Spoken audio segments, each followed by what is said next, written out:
Hello, Chiefs Kingdom, and welcome to the Arrowhead Kingdom Chiefs cast live from the Wolf Den. I am Chris. And I'm Josh, and today we are talking week 6. Big reminder that all Chiefs fans are invited to join us for game day. Visit arrowheadkingdom.org to learn more about the group and to find your local chapter. And also, please make sure to like, share, and subscribe to this channel. Today we'll be talking about the Kansas City Chiefs with no guests today, but I definitely got to mention Brian Reynolds, our beloved producer. Hello, Brian. Hello, great to be here. Wow, what a good feeling coming off that game. I feel great. Thank you. So we are promoting you from being Andy Richter-esque to being Ed McMahon-esque. Ooh, Oh, yeah, yeah. Hello. You are correct, sir. You are correct on that one. Yes. No. I'm more that's the thing though. I've gotten into fights with my family over like Thanksgiving where I know you have, which is why I bring this up. I know I'm a total Conan fan. You guys know that I'm a huge Conan fan. And I remember one time I slammed my hand down on the Thanksgiving dinner table and I said Conan O'Brien is funnier than Johnny Carson. And you would have thought that my parents wanted to stab me with the knife they carved the turkey with. I'm still surprised that didn't happen. I was ready to fight. But yes, but don't get me wrong, Johnny Carson, very funny. Egg McMahon, love that show too. But I'm a Conan guy. I mean, my favorite part of that story is when you're calling me and you're just like, yeah, so I got a bunch of old Johnny Carson DVDs. That guy's pretty good. I call him up. Like, I guess he's funny. He's fine. And the second best part was when you made the whole situation worse because your parents wanted to stab you and you doubled down and just said, who here has done stand-up comedy? So my opinion matters more than all of yours. I said, raise your hand if you've done stand-up comedy. And I raised my hand and I'm like, well, I believe my opinion is worth more than you. Oh, what's that thing, Josh? At the risk of sounding too competitive, I believe I'm winning this conversation. Yeah, exactly. From the Dobert thing where Wally's just like, oh, I've got mouse cramp or whatever, getting carpal tunnel from mouse cramp. And then you had Topper was the name of the character. And he goes, well, I was chained down by my toes in an Elbonian prison camp for 6 months. At the risk of sounding too competitive, I think I'm winning this conversation. How many times have we said that throughout our lives since then? A ton. We said that so many times in like normal communication. A ton. All right. And by the way, like normal, we're don't have COVID. Like normal, we're presented by Complete Weddings and Events, your leading provider of photo, video, DJ, photo booth, lighting, and coordination services. Visit them at completewedo.com. And Brian, don't edit that out. So you guys want to talk about some football from week 6? So we're in a pretty jovial mood here. Sure. It's a nice feeling. Cool. Yeah. So we played the Washington football team. I'm drinking Coors Light tonight. We're not sponsored, but we'll pick up the phone if they do call. There you go. Yes, we played the Washington football team. We had a pretty rough first half, and then we had a pretty dominant second half. So, Chris, I know what a lot of your observations are because you've got to get the Arrowhead Kingdom column out. I just got to get that graphic ready to go, and then that'll be out. Brian, what were your thoughts and observations watching that game? Fortson. Is that the greatest catch like ever? Like, was that catch of the season so far? I mean, there's been some great catches, but when I saw that catch go down, I was like, I don't think we're getting hyped up enough about how great that catch was. I mean, the announcers are super stoked, but like that was a pretty fantastic. I mean, over the helmet of the defender there, so that got me amped up. Ryan jumped the gun and identified his favorite play of the game. Go on. I did. Okay. I have another one too. So I have another one I can use in that place. But see here, McKissick for the Washington football team. I got to say he had a good day because he's on my fantasy football team. And so I guess I love the monster we created. I like how. Oh my gosh. What I like about it is I guess this is a feeling you guys probably feel like if they're playing the Chiefs, you want that player to have a good day, but not too good a day. So I'm like, yeah, keep on getting this the ball on such a level, Brian. We created a monster. This is kind of fun. Yeah, I dig it. I get why it's fun to pay attention to players and to get to know them a little bit better that you wouldn't normally get to know. And so Fortson, great catch. So far my favorite catch of the season. So yeah, like you said, the first half, we were moving the ball well. It's just that, that was the moving the ball, and then Washington was moving the ball as well. Then, I mean, it was the kind of football that we got used to seeing. I like how but there's also also back to fantasy. I was like, wanting to text you guys because the interception from Hill. I'm like, shouldn't there be like if it's tipped and it could have been caught? Like, why does that count as an interception? Because my other team, the guy I was playing against, they had Tyreek Hill as their wide receiver. I was like, that should be like a bad like thing for that guy. Not too bad though. Count as a fumble or something like that. Well, okay. So let's talk about this, because I've been peddling that this entire season on this, that you should be able to assign interceptions to actual offensive players that aren't quarterbacks that have egregious situations like that first interception that Mahomes has to bear. And Patrick Mahomes' mom, Randy Mahomes, actually started going on Twitter and saying that should be a fumble. And Farzine, who we had on, brought up an interesting counterpoint. And I really did think this was interesting. He just goes, okay, well, let's just make sure that we're being completely fair, and let's make sure that we isolate the yards after the catch and don't give any credit to the quarterbacks for wide receivers' yards after the catch. And I read that and just said, well, God damn it.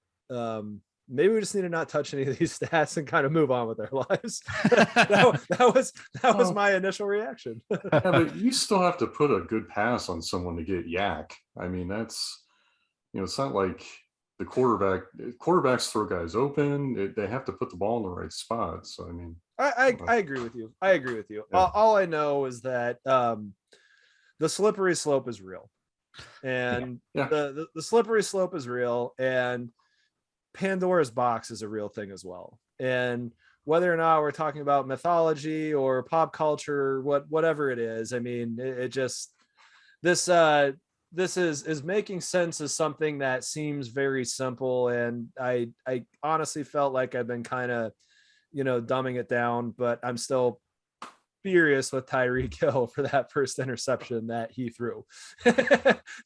And I do assign that to Tyreek Hill. Yeah, so that's what I was thinking as well, as I was watching, and like it was right in his hands. And I guess it's one of those ish happens, right? So you take it, move on. But, yes, it does. It would be nice if it didn't happen so often. Absolutely. Yeah, 2 weeks in a row. Yeah. So Chris, let's kind of go through some of your observations. You were listening to this on the radio and hearing Mitch Holtis, correct? Where were you driving? We were in between Kansas City and Des Moines. Oh, beautiful. Beautiful. So, yeah. Beautiful. Yeah. So I actually want to deviate here for a second. What are your favorite moments driving on that stretch of I-35? Well, you mean like during the game or just? No. I'm just saying your favorite moments all time driving between Wisconsin, between Milwaukee and Kansas City. So beautiful stretch of land. Yeah. There are two paths that you can take essentially from Milwaukee. You can do one of two things. You can either take I-43 to Beloit, Wisconsin, and then you can take 39 down to Davenport, which is the Quad Cities. And then you can take I-80 all the way across to Des Moines, and then take that into Kansas City on I-35. Or you can take Highway 151 from Madison, which would mean you start heading west on 94. 151 cuts diagonal through the state of Iowa to Cedar Rapids, and you get on 385 for a hot minute. Yeah, and that's through Dubuque, which Dubuque is a cool little town. Yeah. And then you catch I-80 just south of Cedar Rapids. I don't necessarily think either one of those ways are wrong. I'll tell you right now, the roads are generally nicer going through Rockford and Davenport. And any over the road truckers that are listening to this can, by all means comment. And I have a hard time believing any of this is interesting. We're going to go ahead and keep going. But regardless, the thing that's a definite constant is when you hit Des Moines, you take I-35, because only a sociopath would drive to Omaha and take 29 down. That's a backtrack. Way longer. But so 35 between Des Moines and Kansas City, there ain't a whole hell of a lot going on. Nope. But I feel like everybody who's made that drive more than once has something that they pick out or some kind of story. And so, Chris, Hmm. what's yours? Gosh, in that stretch, I mean, it's like, I mean, there really is hardly anything. You got Bethany, you got Eagleville, you've got Lamoni, and then Des Moines. So, I mean, there's really not a lot going on. Correct. One thing that my wife and I do enjoy a lot is maid rights, although we don't see as many maid rights as we used to going through Iowa, but we um, occasionally stop at the one in Lamoni, just off of 35. But Yeah.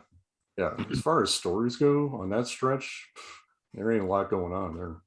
All right. So the place that we stop and what I love about Iowa, which by the way, I hate driving through the state of Iowa. I think that that's one of the most difficult states to drive through because it's way bigger than you think it is. I still contest, having driven through most of the continental United States, the absolute worst drive is when you get south of Chicago and you start driving down through like Champaign and stuff like that through Illinois. Because Brian and I, being from Kansas, we know how boring that state is. We really do. We really do. But I-70, there is not a section of I-70 that I can think of right now where you go more than 20 miles where you just flat out can't get off and get gas, like right off the highway. Now, at 2 o'clock in the morning, that might be a slightly different situation, but there is always a place where you can stop and hit a rest stop. There's always a place you can stop and get gas. Illinois, through the middle of that state, is not like that. But the most egregious thing that they do is have a 65-mile-an-hour speed limit, which is just completely uncalled for and out of line. Yeah. So we used to, when we lived in Chicago, we would take the, I-55 to Stevenson through Springfield, and that was pretty brutal. Yeah. But the thing that I always love about Iowa is you can drive and stop off at Casey's gas stations, which are the second best gas station chain behind the Wisconsin Quick Trips. The Quick Trips are the best. They are. Going to Quick Trip for dinner is actually a legitimate thing, and it's a gas station. They have everything. And for you Kansas Cityans, that's KWIK, not QUIK. Correct. Yeah. The real quick. Yes. But the second best gas station chain is Casey's. And Casey's is the undisputed, without a doubt, which is the same thing as saying undisputed, heavyweight champion of gas station pizza. Going to Casey's for a pizza is a legitimate place to get a pizza. Do that all the time. Yeah. A piece of place that does gasoline, as far as I'm concerned. Exactly. It's a piece of place that does gasoline. So my I-35 between Des Moines and Kansas City story was a handful of years ago.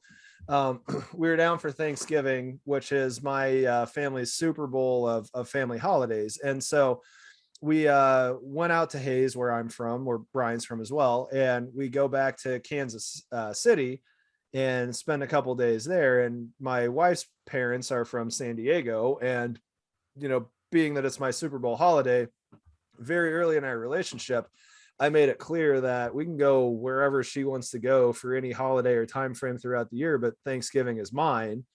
And, you get your one, hey, let's go out to San Diego and hang out with your family. And the rest of the time, and as long as we're together until we die, is we're going to Hayes.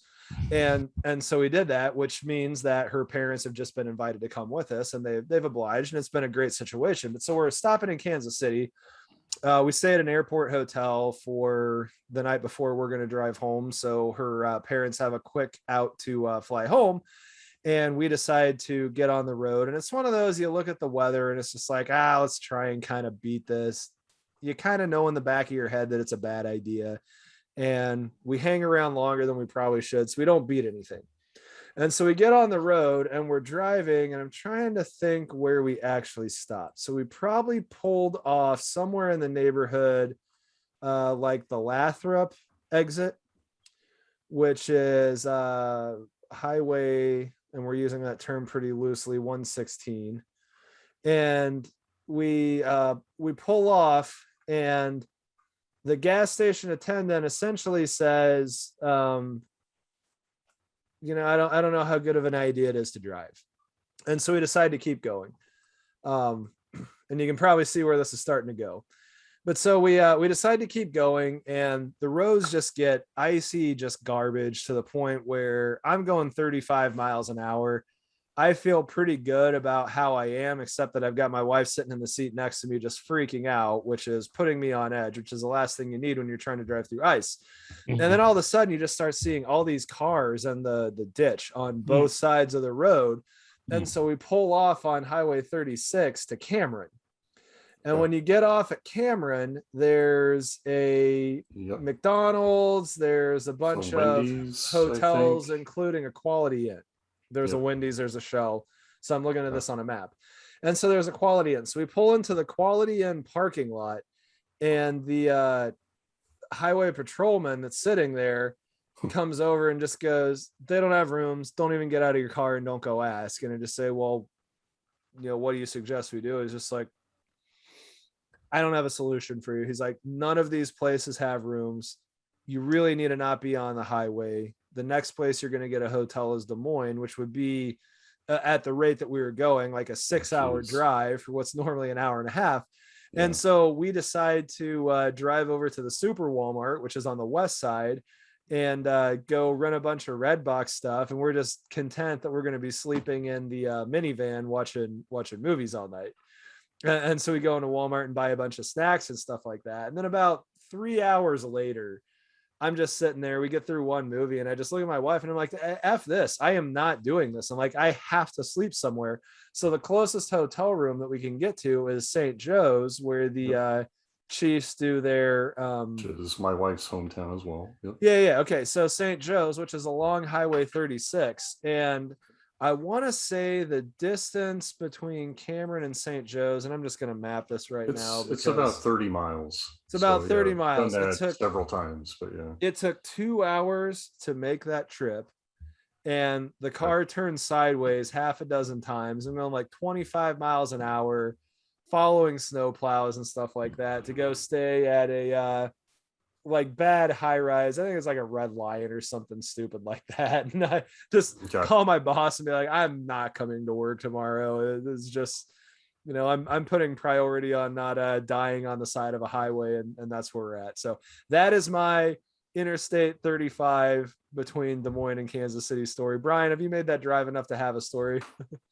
Every time I make this drive like that, I always think about like when you see like the farmhouses that are kind of in the distance and they're kind of like off the kind of a popular highway or interstate.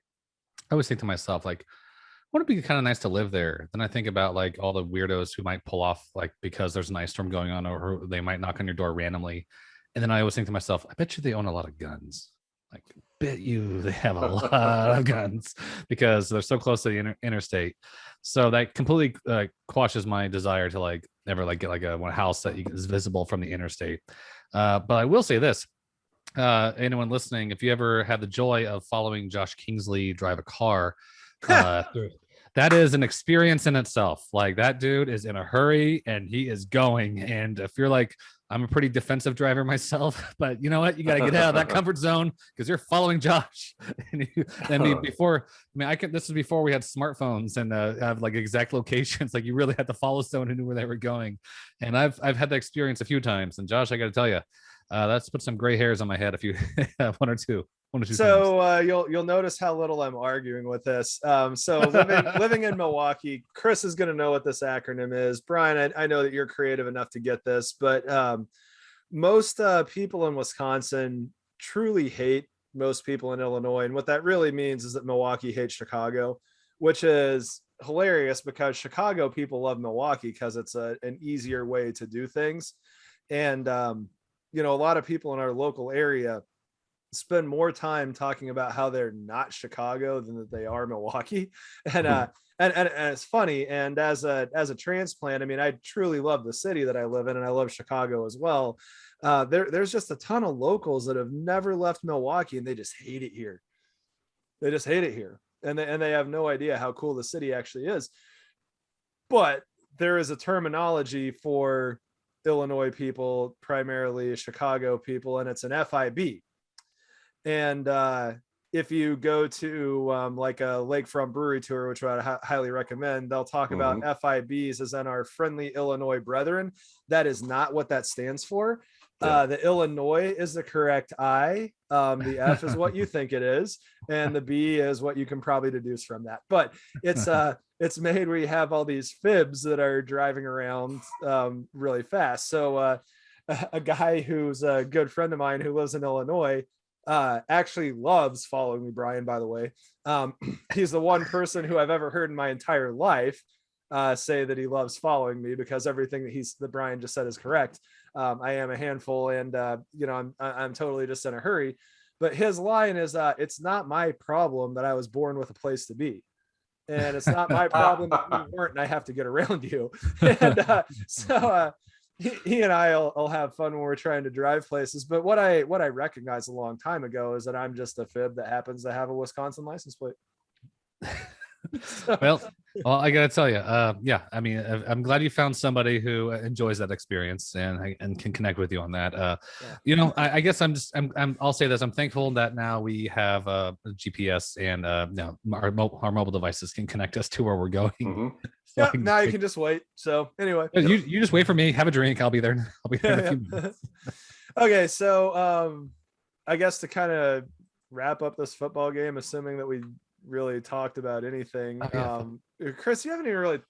We keep getting diverted on drives and stuff like that. So what were your thoughts on the game? We haven't actually talked about this. I know that you pretty much hated the first half of the game, and I think you said you wanted to throw your radio out the out the window, and it was a good thing that you didn't have one of those old Kenwood flip faces that all the people with 2 kicker subs in high school. I remember those. Yeah. Turn around. They'll never know. Yeah. They'll never know. Oh, they know. They know. Oh, they know. They know. Yeah. And your car has been so broken into. Oh yeah, it's a Trans Am with this really new piece of material on it. They'll never know I have a CD player right here. What do you know? It's a junky Trans Am that every quarter panel is loose because you got 3 15-inch subwoofers in there, because of course you do. All right, Chris, what did you think of the game? Go. Sorry, Chris. No, it's fine. You know what that's the thing, man. If you ask me what I thought about the game Sunday night, you'll probably get a different response. I don't know, but thinking about it a few days more, that was a really good defensive performance, despite the offense trying to hand as many points over to Washington as they could in the first half. Mm-hmm. They actually, outside of that, the sequence of the 3rd and 17, and then the touchdown to old friend alert, Ricky Seals-Jones. I mean, they were pretty solid in that game. So I was happy to see them play well defensively against a team that they should play well defensively against. Yeah. And they kept the team in the game. I mean, my DEFCON, when Tyreek had the ball go off his hands, was about a 5, and then when McCole Hardman put the ball on the ground, it was a 3. And when I heard Mitch Holthus say, Mahomes drops the ball, he throws it up, and it's intercepted, and I don't know who he was trying to throw it to. I just lost it. I turned the radio off until we got to Des Moines, because I was just like. And what DEFCON did you go to there? Oh, I was 1. So, I mean. By the way, good point. One of the most misinterpreted thing is people count up DEFCON, but it really is count down. You count down. DEFCON 1 is the worst situation. DEFCON 5 actually isn't a problem at all. Anybody who's seen War Games with Matthew Broderick knows how DEFCON works. That's how I learned DEFCON was War Games. I think one time I got that wrong. I call up Josh. I'm like, I've gone DEFCON 5, and he's like, so everything's okay? Yeah. Oh, is that the wrong one? Like, yeah, it's up. I'm like, oh, okay, it's DEFCON 1. Yes. So I worked for a guy who would just be like, oh, we got a horrible situation going on. We're DEFCON 5. And we're just like, okay, I'm going to go back to my office. Oh, I'm not worried at all. That's good. You just started to get worried. Yeah. Cool. Okay. So business as usual. But yeah, I mean, and then the second half was just, the offense started getting going. I mean, it was really, I don't know if I might call it business-like in the second half. I mean, defense picked up from where they were. I don't know what they said on the broadcast, but Mitch Holtis and, oh gosh, he's a sideline reporter now for Chiefs radio. Danian Hughes does color. Oh, Josh, he's the co-host for Bob Fesco, but Yeah. he was talking about Honey Badger losing his mind over on the sideline, which I was just kind of like, yes, you know. Yeah. But then when I think about it, it's like, I don't know how much that really jacked up the defense as much it jacked up the offense, because again, the defense was playing pretty well outside of that hiccup. So yeah, man, it was just good to see some emotion. Um, I think that's a card you don't want to play too often because it might grow old, but for that time, it was definitely needed. No, when you save it, it's impactful, you know, and that's how I've kind of viewed this season and everything. Have you guys both read my Arrowhead One column About Hamilton for this week? Bit. Yeah, about Hamilton. Yeah. So I've maintained this entire time that and I've put this in writing a couple of times here. I will pick the Chiefs to win every single game this season. I pick them to go to the playoffs, and I pick them to make a ton of noise, and I will pick them to win every game that they play in the playoffs. And I'm going to do this until it's mathematically not possible to keep doing that. And that's just how I've felt this is going to be, and that this team is just way too good to get stuff right. I know that our writers' room columns don't necessarily reflect that, but that's how I felt this entire time. And yeah, so man, that's spur of the moment stuff that we're and so my column was all about I went and watched Hamilton this last Sunday, and I took my 8-year-old daughter, and it was great. It was a great show. It's playing at the Marcus, right? Yeah. So third time I've seen that show. I've listened to the soundtrack 1,000 times. I've watched the Disney Plus video 100. Love the music, but I did the whole thing where we're not throwing away our shot. And my whole thing about the off season is that Brett Veach is viewing Patrick Mahomes' career as the Super Bowl window for the team, which I think is correct, and he's not throwing away his shot. And the thing that he had to correct in the offseason was the line. You can be mad at him as you want for not correcting the defense, but he corrected the line. Should he have done both? Well, I guess. I don't know. I thought the defense was going to be decent coming into the season. And if they play like they did against Washington, because let's be clear, say whatever you want about that first half, they allowed 13 points and Washington had the ball the whole time. There's no way to allow fewer points than 0, which is what they did in the second half. And they only allowed 7 points off those 3 turnovers. Exactly. So, again, what do you want? There's talk that Chris Jones is moving back to the inside and he's going to play again this year. So, maybe the first 6 weeks really were what it kind of looked like, an experiment, and not necessarily being worried about what the record is, because you're playing a lot of really goddamn good teams. And now we're going to be turning the corner. But I picked the song Stay Alive, which is the part in Hamilton in Act 1 where George Washington and Alexander Hamilton realize that the situation's getting pretty bleak for the U.S. and they need to start looking at different methods if they're going to win the war. And so they adjust what their strategy is. And that's what I viewed halftime as. So if I'm going to be completely honest, my favorite play of that game was that interception by Mahomes at the end of the first half, because that was truly rock bottom. That was we're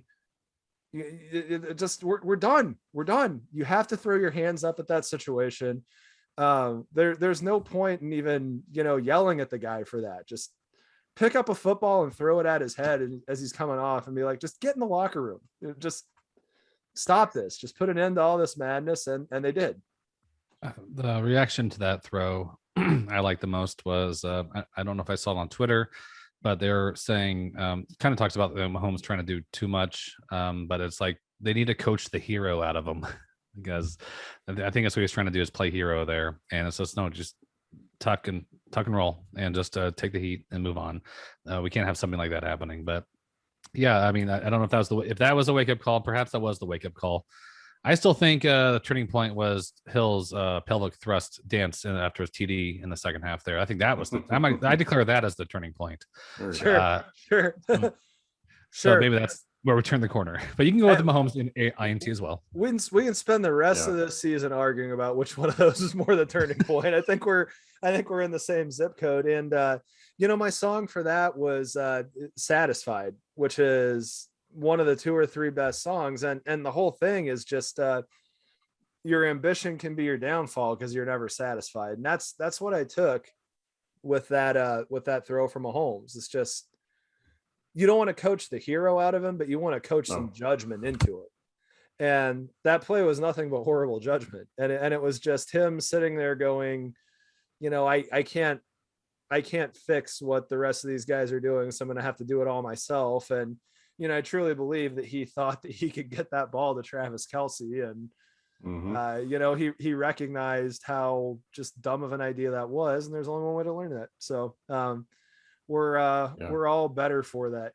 That was the nuclear blow up. Tyrann Mathieu is like, we're way too good to be as bad as we are right now. And just the pot boiled over. And I honestly think that we cleaned Tennessee's clock this week.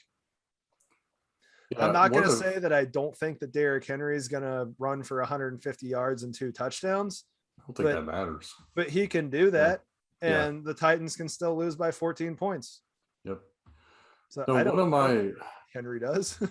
To go back to the hero ball comments, I mean, one of my favorite takes by Soren Petro on the program is, what would you rather have? Would you rather have a guy who's willing to take chances and will make plays, especially potentially in clutch situations, which is what Patrick Mahomes is? Or would you rather have a guy like Alex Smith who's always going to take the safe route? I will take 50 and 16 any day over 24 and 8, because touchdowns carry a lot more value than trying to limit your interceptions. Mm-hmm. And I fully echo that sentiment. I think Pat is good at policing himself on this stuff, although it's kind of damning when he does it week after week right now. Mm-hmm. But he's his own worst critic. Like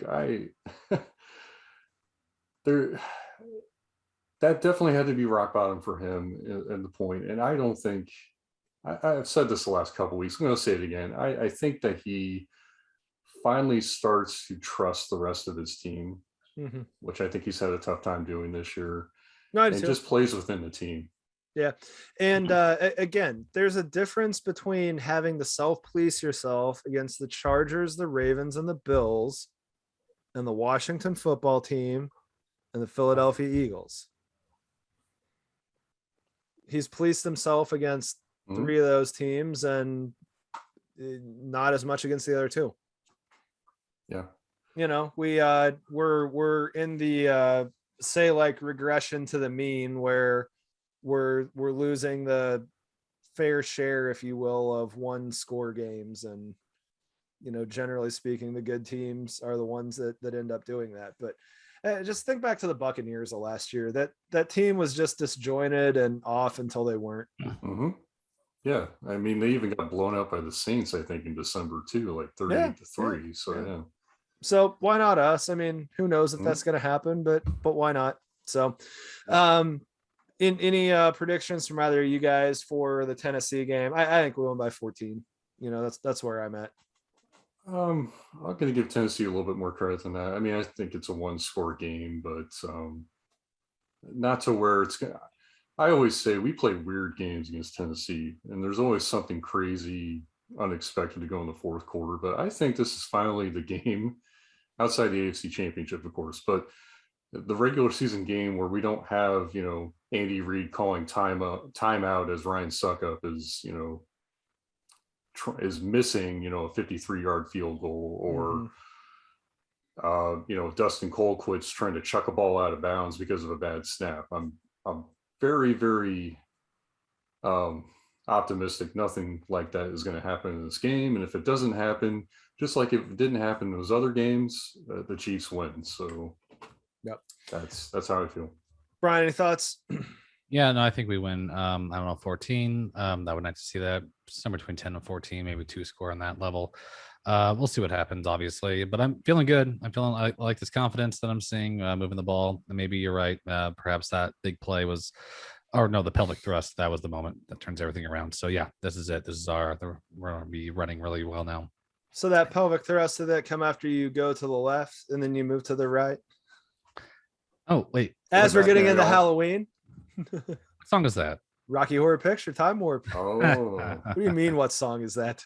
I you know what? Never watched that movie. I haven't either. Oh. Really? Oh my Yeah. God. Oh my God. So funniest experience with that. I don't know if you guys watched any of the show Glee when it was on. Nope. I thought the first season of Glee was quite entertaining. The show honestly got kind of laborious to me every season that went on because it seemed like they just kept trying to tell the same story and just overdevelop characters. I don't know. My wife watched the entire thing. She watches a ton of TV shows. I know Mari does that. I can watch that every day.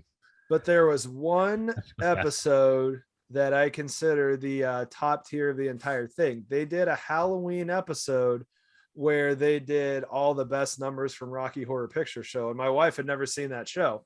And so she's watching this going, well, this whole thing is stupid. I'm like, are you kidding me? This is the best episode they've ever done. Just, yeah, John Stamos singing Meatloaf's song. And just said, what do you want from these people here? But yeah, the Glee Rocky Horror Picture Halloween episode was great. So yeah. All right. So AFC and NFC notes, just to kind of keep on something of a topic, which we were doing a horrible job of tonight. And mainly this is me doing a horrible job. So the AFC notes for me are, I don't think we can say anything other than the Ravens are the best team. And then in the NFC, there's not an argument for anything other than the Cardinals are the best team. The Cowboys look like number 2 to me. Yeah, I mean, I was a bit surprised to see the Ravens take it to the Chargers the way they did, but it's still too early. And I mean, the Ravens have still eked out some close wins. I mean, the Bills, I still like the Bills over the Ravens, to be honest with you. I just think they're going to be more consistent than the Ravens will be. NFC, yeah, I mean, the Packers are actually looking pretty good right now.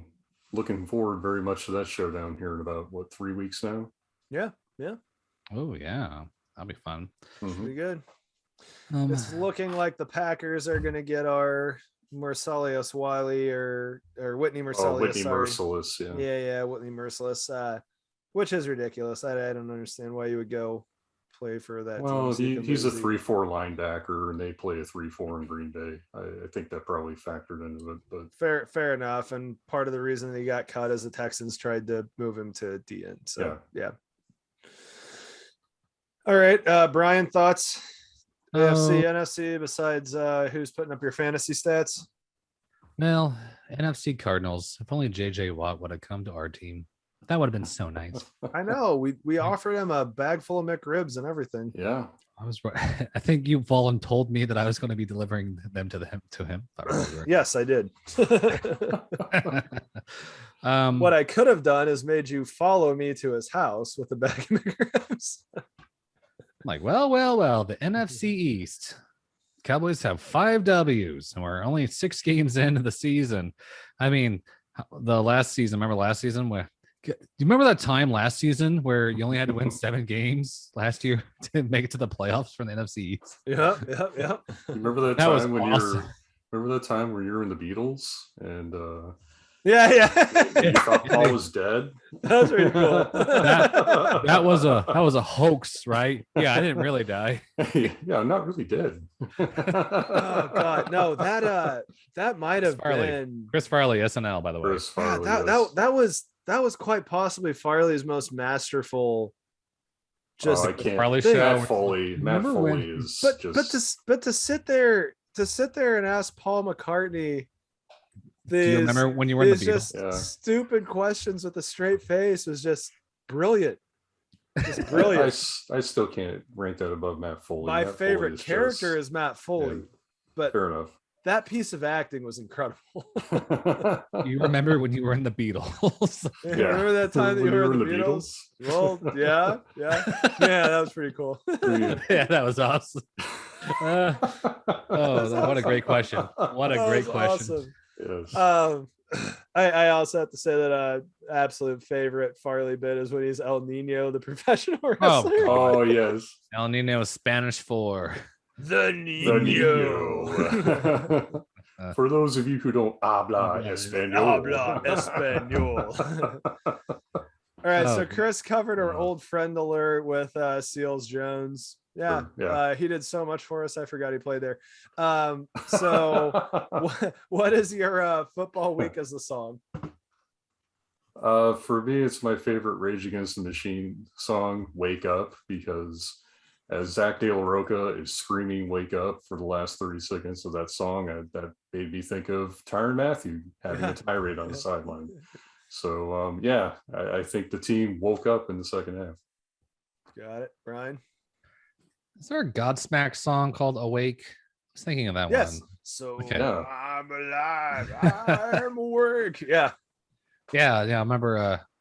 Like any kind of angsty male, I would say angsty male teenager in the 90s, like that was like a big jam for somebody.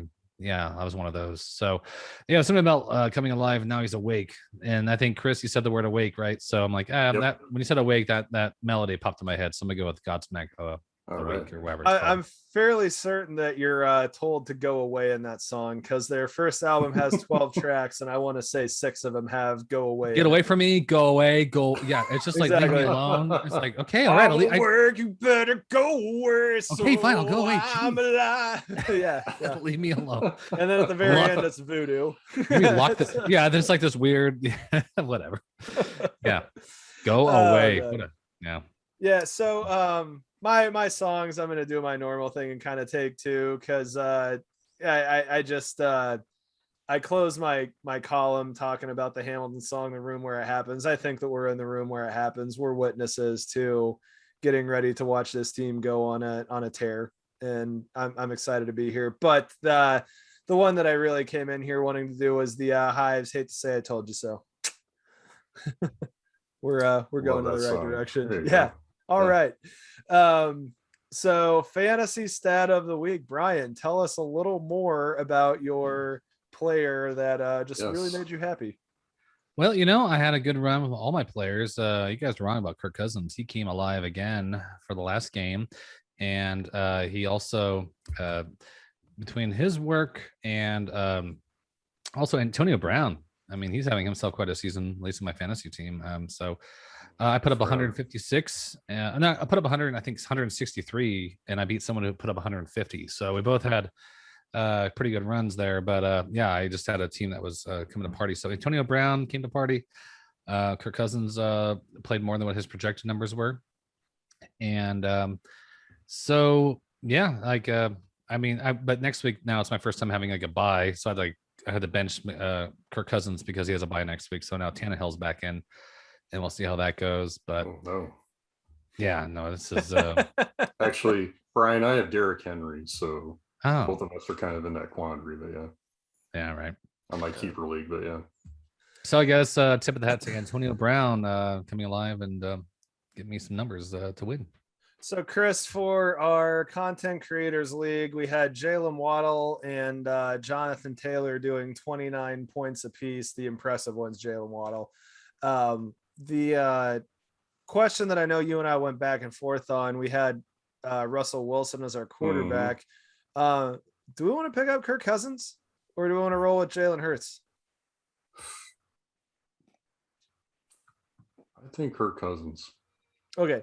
So I'm going to grab Cousins right now. We're going to do this in real time. We're going to work through this conversation. So we're grabbing Cousins. We have to drop somebody. So our potential drops are, let's just run down the roster, and I'll throw out who I think could potentially be there. So Javonte Williams, running back for the Broncos, Devonta Smith, wide receiver for the Eagles, Damian Harris, or we're dropping elite handcuffs, Tony Pollard and Alexander Madison, one of those two. There's Marquez Callaway, AJ Green. I'm leaving Taylor, DeAndre Swift, Tyreek, Jalen Waddle at this point, Darren Waller, and T. Higgins off that list. So what are your thoughts there? Who were the last two again? So Pollard and Madison. Oh, what has Madison done this year? Oh yeah, Well, so Madison's he's filled in for Cook, right? filled in for Dalvin Cook and put up 30 points twice. But aside from that, nothing. No, I'd hold on to Madison, but gosh. So yeah, what about just dropping Jalen Hurts? What'd you say? What about just dropping Jalen Hurts? It's 3 quarterbacks. We can certainly do that. The only problem that we're going to have is that Hurts is playing this week and Cousins is not. My week. So if we want Cousins, we're looking at Madison, AJ Green, Marquez Callaway, Tony Pollard, Damian Harris, Devonta Smith, T. Higgins, Javonte Williams. Marquez Callaway. Okay, we'll get it done. That's being done as we speak. So Kirk Cousins is most likely our quarterback next week. Okay. All right. Any other fantasy stats that you saw, Chris? No, it's like I had Derrick Henry, so he got me over the hump Monday night. I think I was down 6. It was a Yahoo score. It's my keeper league's very touchdown weighted, not so much yards. It's every 20 yards you get a point, but a touchdown is a full 6. So I went into Monday night down 16, and I actually pulled out a 10-point win, which that's a lot of points for the keeper league that we have. But that's all I got. My fantasy week was pretty terrible outside of that. Yeah, I went 3-2, which I think is about as good as you're going to go. My 2 leagues that I truly care about are my college friend league and the content creator one that we do. Oh, I'm not neither one of those. Yeah, you've been offered college friend league. Can Brian be in that? No. Oh, okay. I have offered you a spot in that league 4 times.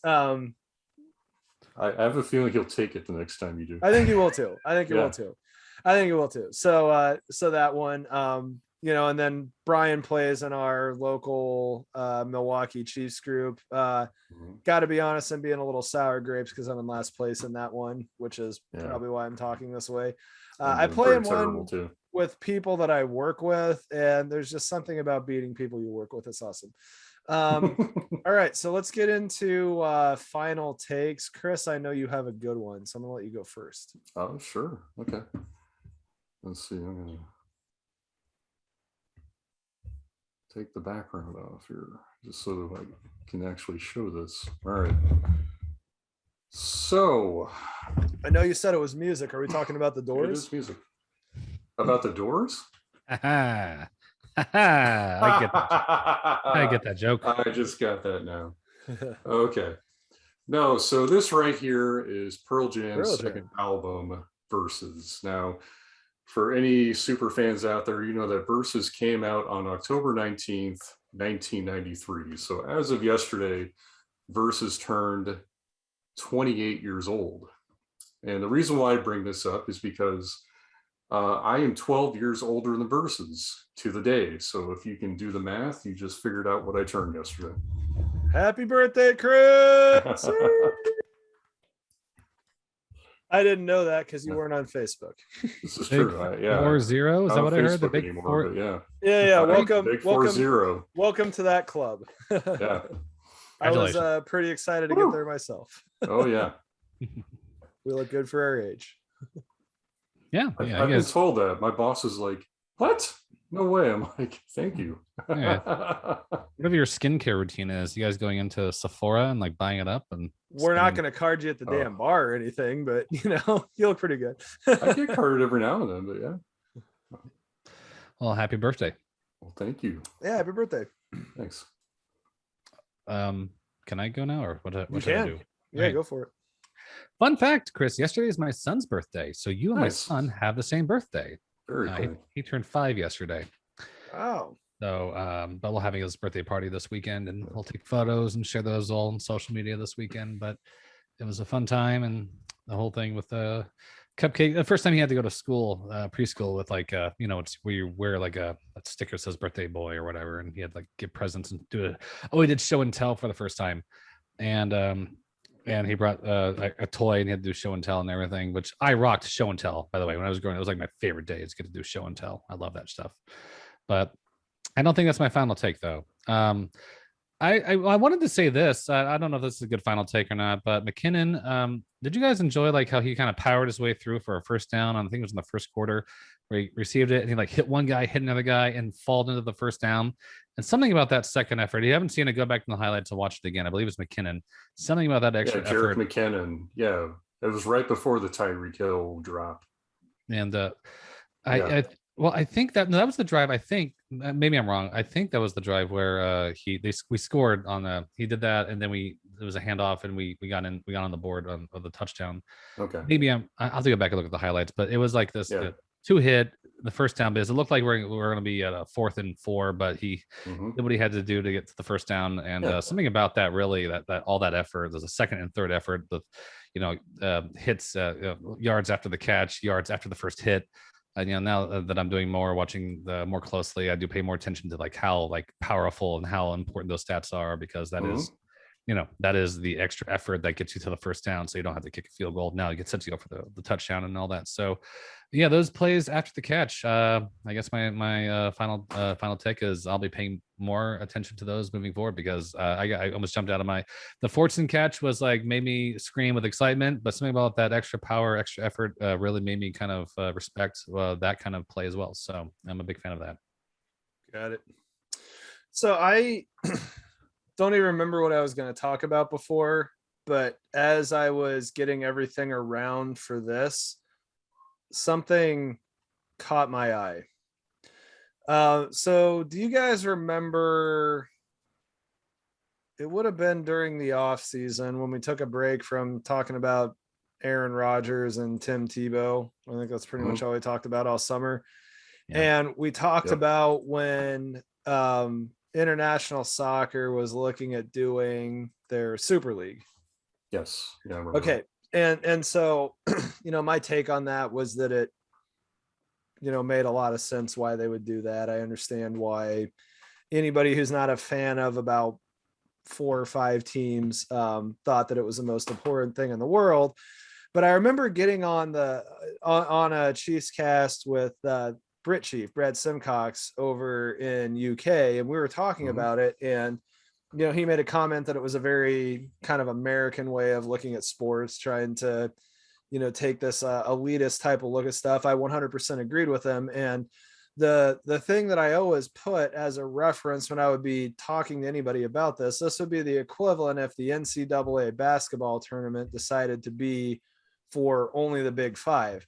And so I popped on ESPN and I saw a headline that caught my eye.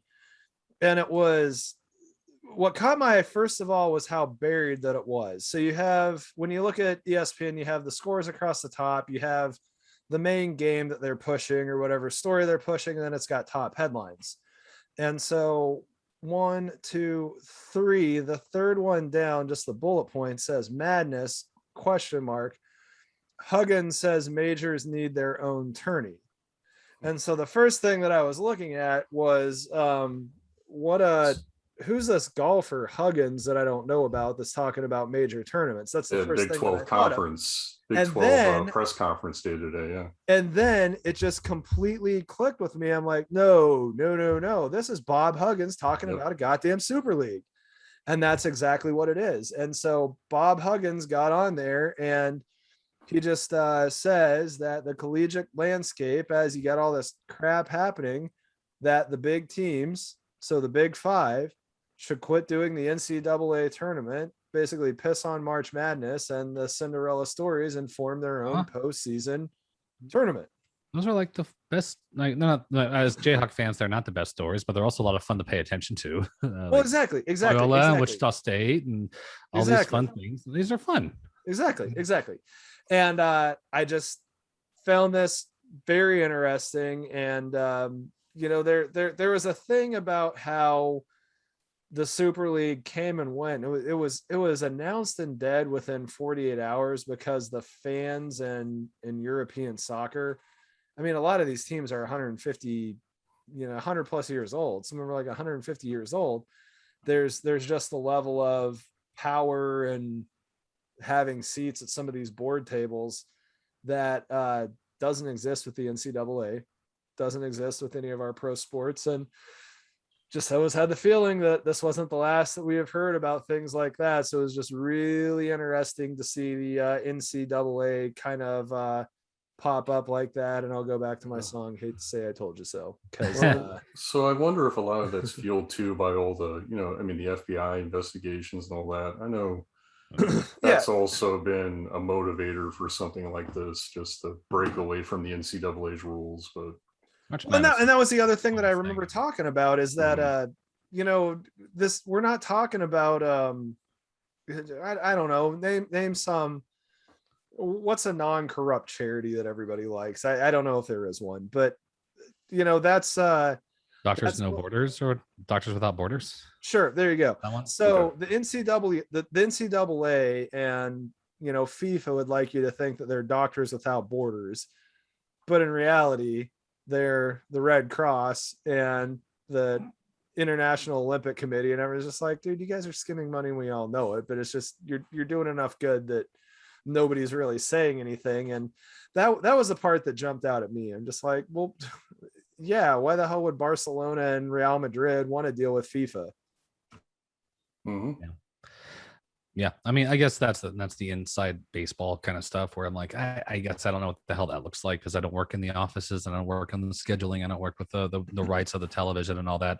I just know that in March, right when if the Jayhawks get to around the Sweet 16, I am nervous all week until the next game, and I'm just on pins and needles until we play, and then when the game starts playing, I'm even more like, don't talk to me kind of thing. And I think when the Chiefs are in the postseason, whenever that's happening, that's whenever I get that feeling. That's when I get those feelings. Yeah. So that's the kind of fan, like when those are happening. That's why it's so much fun.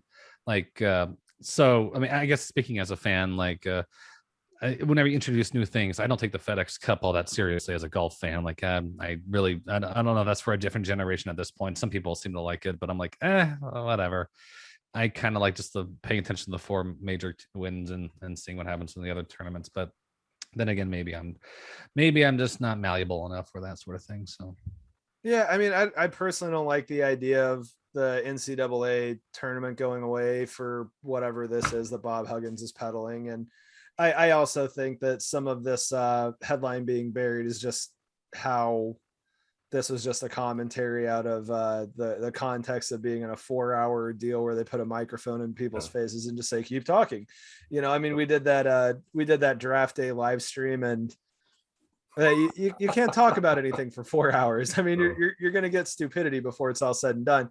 But I understand why they would try to make that move. And realistically, what this comes down to is everybody's seeing college football just rake TV money.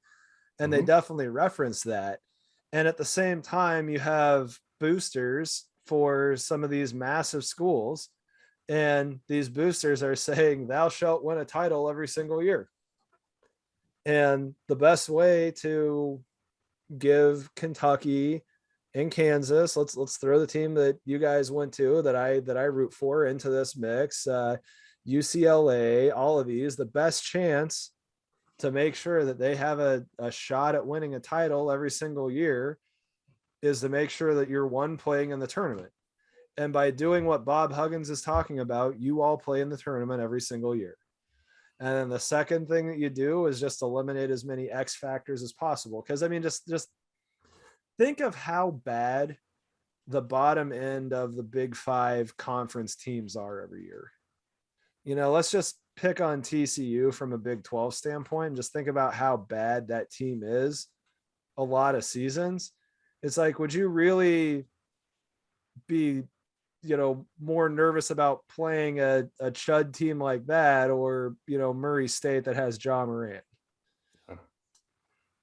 I would rather play them than Loyola Chicago any day. Exactly. And the one line that Bob Huggins brought up, and I'm just like, I don't even know what to say about this. Let me find this here. So the Cinderella schools are putting 200 people at best in their gym. We're putting 14,000. It's not about the gym; it's about the television dollars. Well, exactly, and exactly, and Yeah. they start talking about television dollars, and it's just the argument that he's making is that 14,000 West Virginia fans in a game that may or may not make sense, is that really less lucrative overall than 200 Austin P. Stephen F. Austin. Stephen F. Austin. There you go. Stephen F. Austin guys making noise and stuff like that. So it's interesting, because you're not going to see a bunch of college students riot and shut this down in 48 hours. So there you go. Go Jayhawks. Go Jayhawks. Rock Yeah, Shock. go Yeah. Jayhawks. I mean, you think about it, like the perfect March Madness tournament is where you have a bunch of upsets on weekend one, but yet you don't knock out, let's say every 1 and 2 seed, and then the Final Four is just littered with chalk.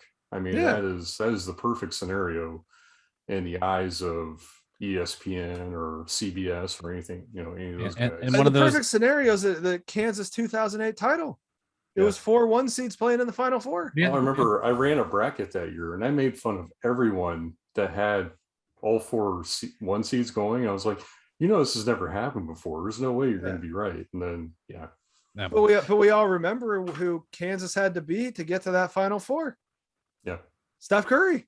Oh my gosh, Davidson! I remember that game. I remember Steph that. Curry. Oh my god, yeah, Steph Curry. Yeah, I rewatched that game last year. And I mean, that was just avoiding an abject disaster at that point.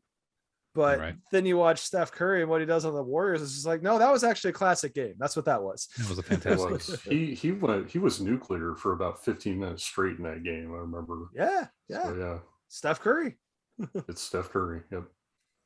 Sorry, bro. What were you to say? Yeah, sorry, Brian. Oh no, nothing. I was just like, I remember that. I was trying to think back to the Davidson game and then rolling through, and also like, you want the kind of the chalk teams to get up there, but it's also like you want them to get in by like a last second play or like just barely getting by. That's when it gets fun in the Elite Eight games. So, but that's my take. That's my take on that. Yep. All right. Well, we talked for a long time, and I think we hit 5 minutes of Chiefs football. We're all feeling better about the team. Going to highlight the think they're going to be the Titans. Super Bowl favorites again. So, absolutely. And no longer the worst defense in the league. Yeah, that's correct. Actually, I do have a stat. Keep it that way. So this is a cool stat. So the Chiefs against Washington, they're 10-1 all time against Washington. You know what the one loss was? 1983. I mean, and that was, gosh, I mean, there were that Super Bowls in Washington in that era. So, I mean, I'm 38 years old. So, wow. How about that? They own Washington. Michael Jackson was big that year. I think Thriller came out that year. Yeah. I think so, yeah. So I actually have a stat as well. So Mahomes is on the longest 2 touchdown pass streak active, which is 9 games. So he's on 9 games where he's thrown at least 2 touchdown passes. The overall record is Peyton Manning with 15. He's pretty good. So 6 more games is what Mahomes needs to do that, which sounds like nothing and Mount Everest at the same time. Yeah.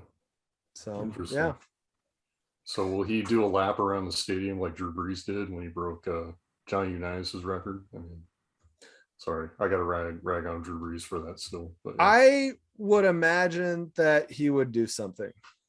I imagine that he would. I don't think that it would be. What I would expect is that Peyton Manning will be at that game. If it gets to the point where it's 15, I think Peyton Manning's at that game. And if he gets that, they're gonna shake hands at the end of the game, and then Peyton Manning will be at the game where we get to 16, and they're gonna hug regardless of what happens. That's how I honestly think that's gonna go. So no, I don't think that he's gonna be taking a lap around the stadium. Not a game stoppage. Like, I don't think that he's gonna showboat Johnny Unitas like that.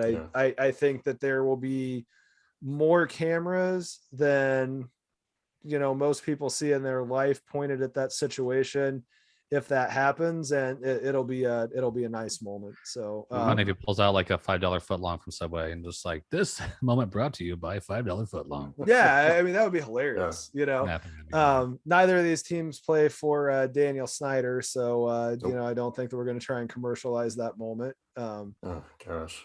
Yeah. Dean Spanos would try to, but he'd be too dumb to figure it out. So there you go. All right. All right. Well, good night. Go Chiefs. Good night. Cheers.